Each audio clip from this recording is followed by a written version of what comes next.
Hello, my name is Maxwell Bowman. I'm a science teacher at John Marshall High School.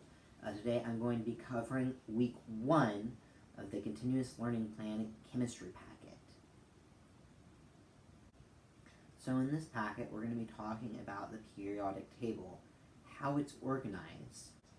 So this week we're going to take a good look at the periodic table.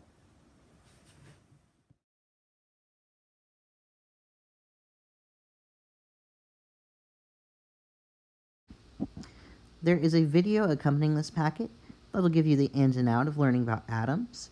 I'll just give you a couple quick tricks to help you with the assignment.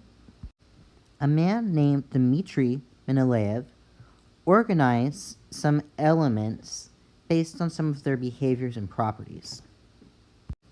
Mendeleev also predicted some undiscovered elements.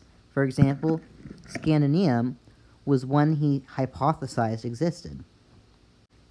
This means the periodic table had predictive power. Let's look at how the periodic table tells us about the elements. Looking at scandium there, we see it has an atomic number of 21. That means it has 21 protons. We also know that if an element has 21 protons, in order to be neutral, it will have 21 electrons. The last feature we see is the atomic weight. So in order to get our number of neutrons, we're going to look at the atomic weight minus the number of protons. So what we'll do is we will round our atomic weight up, and we'll subtract by that number of protons. That'll mean that scandium has 24 neutrons. So, when we look at the periodic table, we can use the atomic number, which gives us the number of protons and electrons. We will then take the atomic weight, subtract the number of protons, and that will give us the correct number of neutrons.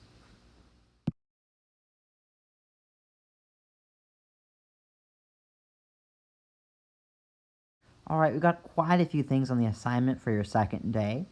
A couple things to know: make sure you know your SI units. There's also a couple things you should be reviewing on this sheet. For example, what are significant figures? What does the pH scale mean? If something's a 3 on the pH scale, what is that? If you have internet access, there's lots of ways to review these, such as on Khan Academy or YouTube. You can find lots of videos that will teach you how to convert units.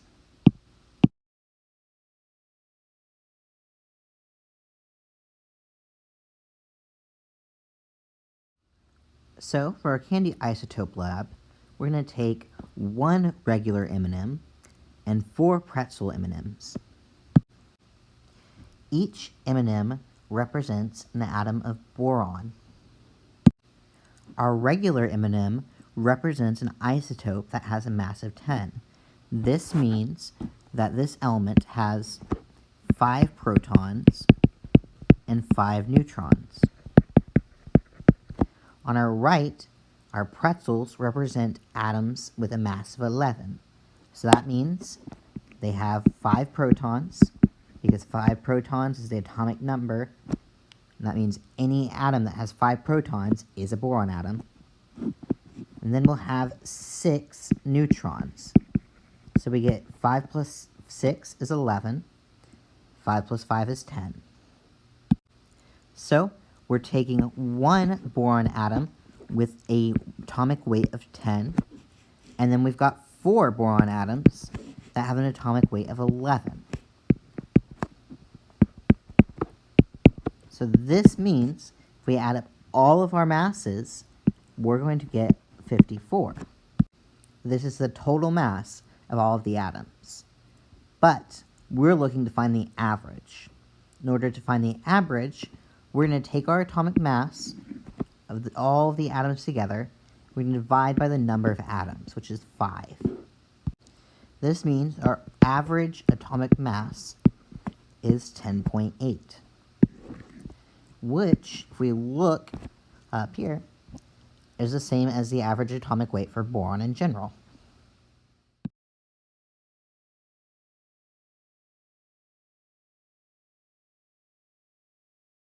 For day 4, we're going to be taking a look at electron configuration. One of the ways that I remember the shells are SPDF, so if you don't remember them, you will get a SPDF.